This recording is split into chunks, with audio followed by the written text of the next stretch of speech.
When we started researching this particular project, the thing that struck me over anything else is how little research there was being done on human subjects. So there was a whole body of research that had been done in the mouse on this, and I think maybe 1 or 2 papers that had been done in people, and I could see there was a gap there. One of the most important things to me is that what we're doing is relevant. At the end of the day, I want to do something that's actually going to result in something improving in the clinic. You're doing your basic research, the initial studies in a human system. It makes things that much easier to be able to translate those findings into people in the clinic in the future. And another reason also is I think there's an ethical reason. If we have an opportunity to be able to do our research in an ethical and humane fashion, then we have a responsibility to do so. Before I got into research, from an ethical point of view, I really didn't want to be doing research that used animals. I found that difficult, it didn't sit well with me. But I didn't necessarily have a really good scientific reason for thinking that. What people have observed in using rodent models is different to what we've seen by using human models, which underlines that point.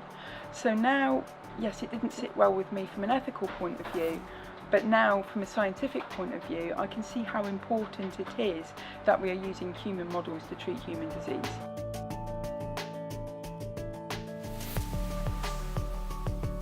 If you found something out in your animal system, then you've got no guarantee that that's actually going to translate at all. Whereas if you found that, if you've made that discovery in your humanised system, then you at least know that this does happen in people. I think it's always very difficult to sort of translate things that are happening in a small furry animal that lives 3 or 4 years into a great big person who lives 60, 70, 80, 90 years. I think sometimes that's quite a big leap to make. You might spend a lot of money chasing that, and then actually only to find out when you look in a human system that it just doesn't happen. If you look at all of the projects we do, we are really, really interested in how and when your genes get switched on and what form of message your genes make. And I think that the thing that made the difference to me was realising actually how little similarity there is between, for example, mouse and man in terms of the messages that are made. I wanted to make sure that the research we were doing was actually relevant and going to give us an answer that we could take forward in the future.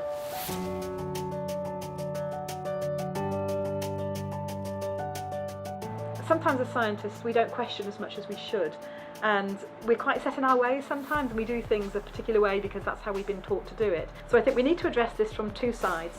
We need to firstly, I think, address it at the level of the people who are making the decisions about what's done. If you convince those that this is the way to do it, that's what they will tell their early career researchers to do.